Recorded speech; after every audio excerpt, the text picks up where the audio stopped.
காலங்காத்தால உனக்கு குறவழி வரைக்கும் சோத்த போட்டு வண்டியில ஏத்திட்டு வந்ததுக்கு உன்னால என்ன பண்ண முடியுமோ அதை பண்ணிட்டேன். தேங்க்யூ.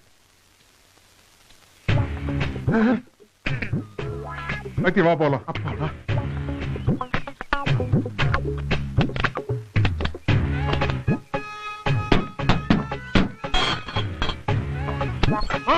என்னப்பா? அப்பாவோட வீட்டுக்கு போ, கொஞ்சம் நான் விட்டு வந்துடுறேன். சக்தி, உச்சி வெயில் மண்டை புழக்குது, நீ கார்ல வந்துரு. அந்த வெட்டி பையன் பைக் உருட்டிட்டு வரட்டு. இல்ல, போ போ போ, அவனா போய்க்கிறோம். அதெல்லாம் முடியாது, நீ விட்டுட்டு வா போ. என்னால முடியாது. ஓட்டாவா லேடா? ஓட்டானு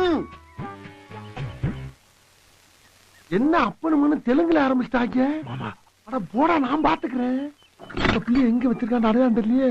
மொத்தத்தை பிரிக்க வேண்டி இருக்குமோ? என்ன காஸ்ட்லி மோட்டார் பைக்கு உன்னை நம்பி விட முடியாது. என் கண் பார்வையிலே இருக்கணும். நீ முன்னாடி போ, நான் பின்னாடியே வரேன்.